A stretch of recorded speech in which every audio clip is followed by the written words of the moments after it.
Kabar ini, kabar terkabar. Dan nggak ada itu sapu menyapu emang. Pak Jokowi kan bukan tukang sapu, Pak Jokowi kan kepala negara. Wah, ini menarik. Beliau menurut saya sih, gini kan mesti kita juga objektif sama beliau. Kalau seluruh kinerjanya jangan lalu kemudian serta-merta dinafikan, karena ada satu dinamika politik 1 tahun terakhir. Itu nggak objektif, nggak boleh. Kalau saya sih dari sisi lain saya ingin lihat bahwa ya 9 tahun beliau sudah bekerja luar biasa. Ada dinamika setahun terakhir, tidak boleh menafikan seluruh apa yang beliau lakukan. Karena itu menurut saya mengkritisi beliau ya mengkritisi secara objektif gitu. Jangan kemudian kebiah-biah seakan-akan nggak ada yang benar. Kan kita bisa rasakan. Ya menurut saya sih kan begini ya, kita ini berpolitik ini juga jangan marah-marahan lah Gus gitu kan. Ya semua saling mengapresiasi. Kalau saya perhatikan ya rivalitas mungkin ya antara paslon ini kan semakin tajam ya. Termasuk mungkin kalau bisa publik melihat nih seperti Pak Jokowi terhadap Mas Ganjar. Misalnya ya, Mas Ganjar waktu itu datang pertama. Silakan. Waktu itu Mas Ganjar datang ke Papua. Ya kan, pada saat pengajian pertama. Kemudian Mas Ganjar datang juga ke NTT. Pada saat itu pula Pak Jokowi datang ke Papua, Pak Jokowi juga datang ke NTT. Ke Jawa Tengah kemudian juga. Ya, ke Jawa Tengah juga sama. Kemudian Mas Ganjar datang ke IKN, Gibran datang ke IKN juga. Gitu. Anda melihat ini seperti apa nih, Tuan Guru nih? Memang begitu ada strategi dari sana memang untuk menggembosi Pak Ganjar yang begitu datang habisi istilahnya disapu lagi gitu. Anda melihat itu ya? Sapu menyapu? Sapu menyapu. Enggak lah. Enggak ya. Jadi pertama sekali lagi kan Mas Ganjar itu tidak berhadapan sama Pak Jokowi. Kan Pak Jokowi akan berakhir tahun depan bulan Oktober. Jadi beliau berhadapan dengan Pak Prabowo dan Mas Anies dalam kompetisi yang sehat insya Allah. Itu yang pertama. Yang kedua, Pak Jokowi sebagai kepala negara dan kepala pemerintahan itu kan secara verbal menyampaikan bahwa beliau memerintahkan semua perangkat untuk netral. Sehingga yang menurut saya kalau ada yang nggak netral ya itu melecehkan kepala negara juga sebenarnya. Karena Pak Jokowi sudah memerintahkan secara verbal. Lalu terkait dengan kunjungan, itu sebenarnya kan kunjungan kerja. Kalau dilihat.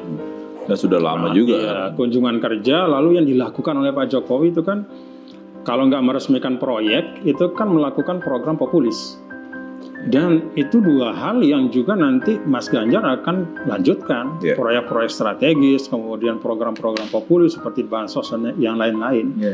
PKH semua itu pasti akan diakselerasi. Jadi kita melihat positifnya aja. Dan justru kalau dibaca terbalik ya, dari sisi yang lain itu adalah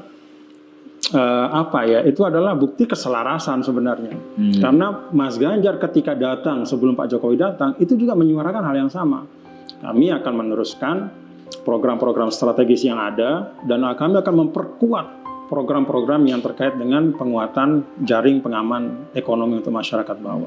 Jadi apa yang dilakukan oleh Pak Jokowi? Jadi Mas Ganjar datang memverbalkan, datang Pak Jokowi kemudian menunjukkan program ini memang artinya bahwa apa yang dilakukan Pak Jokowi kemudian datang ke tempat-tempat yang Jokowiismenya ada pada Mas Ganjar. Artinya sebenarnya malah menguntungkan Mas Ganjar. Bisa dibaca seperti itu. Jadi kami tidak berpikir panjang-panjang, rumit-rumit, ya kita melihat bahwa ini hal yang positif. Dan nggak ada itu sapu menyapu. Pak Jokowi kan bukan tukang sapu, Pak Jokowi kan kepala negara. Wah, ini menarik nih. Iya, Pak Jokowi kepala negara dan beliau menurut saya sih, gini kan mesti kita juga objektif sama beliau. Kalau seluruh kinerjanya jangan lalu kemudian serta-merta dinafikan, karena ada satu dinamika politik 1 tahun terakhir. Itu nggak objektif, nggak boleh.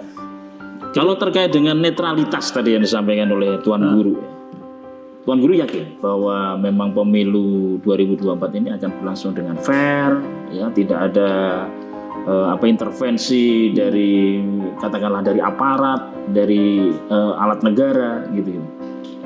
Beliau ini punya lembaga namanya Fatonah Amanah Sidik Tablik. Faskom. Ya. Yang ketiga itu Sidik. Sidik itu keselarasan antara ucapan dengan perbuatan.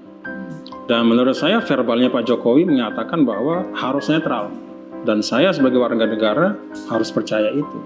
Dan kita semua harus percaya itu. Dan Pak Jokowi juga punya kepentingan untuk ucapan beliau juga bisa dipercaya. Karena itu ada timbal balik hubungan di sini. Kalau politikus yang Ustadz begini, diplomatisnya tuh mantap. Kan antum yang ngajarin. Faskom. Saya pikir fas itu bahasa Inggris apa? Fatonah, amanah, sidik, tablik. Tapi nih Tuan Guru ya sama Gus Ipang. Pak Andika itu pernah menyampaikan juga bahwa beliau pernah juga semacam diintervensi saat menjadi Panglima TNI. Kemudian kapan itu? Ada. Oh, ada. Kemudian Pak Mas Ganjar ya waktu hadirkan di Info 1 juga bilang bahwa sebetulnya Pak Jokowi ini sudah berubah gitu. Yang berubah itu Pak Jokowi gitu ya. Kalau kata Mas Ganjar yang berubah itu saya nggak berubah gitu. Gimana tanggapannya Tuan Guru? Ya kan dawamul hal minal muhal ya. Artinya satu sesuatu yang statis itu kan nggak mungkin, mustahil. Tapi menurut saya ya tetap kita harus objektif lah. Saya sih tidak hendak menghakimi siapapun ya. Kalau Mas Ganjar menyampaikan Pak Jokowi berubah, ya itulah pengamatan beliau. Pasti juga berbasis pengalaman. Kalau saya sih dari sisi lain saya ingin lihat bahwa ya 9 tahun beliau sudah bekerja luar biasa. Ada dinamika setahun terakhir, tidak boleh menafikan seluruh apa yang beliau lakukan. Karena itu menurut saya mengkritisi beliau ya mengkritisi secara objektif gitu. Jangan kemudian kebiah-biah seakan-akan nggak ada yang benar. Kan kita bisa rasakan lah selama. Jadi apa yang Mas Ganjar sampaikan ya melanjutkan yang baik dengan percepatan dan improvement itu menurut saya yang paling bijak. Menurut Ustadz, Pak Jokowi masih petugas partai atau enggak? Istilah petugas partai itu tidak pernah disampaikan oleh Ibu Megawati di forum eksternal, selalu di forum internal. Walaupun keluarga besar, walaupun disampaikan pada publik, gitu ya? Bukan, tetap hanya disampaikan kepada internal PDIP, tetapi kan terbuka. Nah, terbuka maksudnya? Iya, maksudnya karena kita eranya ini era keterbukaan, maka konsumsi internal pun, forum-forum internal pun bisa menjadi konsumsi publik. Jadi menurut saya sih ucapan beliau petugas partai hanya menegaskan fatsun dan konvensi di dalam PDIP sendiri bahwa semua adalah petugas partai. Dan bahkan Ibu Megawati sendiri menyampaikan misalnya dalam rapat di TPN, kok ada yang heran ya ketika saya mengatakan Pak Jokowi petugas partai, wong saya juga petugas partai kok. Saya ditugasi oleh partai untuk memimpin partai ini dan memegang tugas sebagai ketua umum partai. Jadi memang fatsunnya, konvensinya, tatanannya kayak begitu, internal. Sehingga menurut saya sih ya itu urusan internal PDI Perjuangan dan itu sama sekali menurut saya tidak terkait dengan marwah Pak Jokowi sebagai presiden. Karena toh walaupun disebut petugas partai tidak pernah ada intervensi. Yang kita tahu ya dalam 9 tahun ingin misalnya mengkooptasi kebijakan itu kan nggak ada. Tetap Pak Jokowi dengan otentisitasnya bergerak membangun Indonesia. Ya, sekarang ini Pak Jokowi banyak disebut oleh beberapa partai kan, termasuk Partai Amanat Nasional, bahwa Pak Jokowi adalah keluarga kami, gitu. Itu seakan-akan itu kita kan bangsa Indonesia semua keluarga ya. Jadi kita semua keluarga. Saya keluarga kumparan juga. Tapi kan kemarin Pak Jokowi dasinya kuning. Itu dia. Nah itu makanya itu mempertegas kita semua berkeluarga. Iya. Bukan memperlihatkan bahwa Jokowi ini akhirnya sudah bukan merah. Bukan begitu ya. Enggak. Saya pikir Pak Jokowi punya instrumen yang bisa dipakai ya kalau beliau ingin menegaskan itu. Kan beliau bisa menyampaikan secara verbal. Tapi tidak itu artinya ya belum ada itu.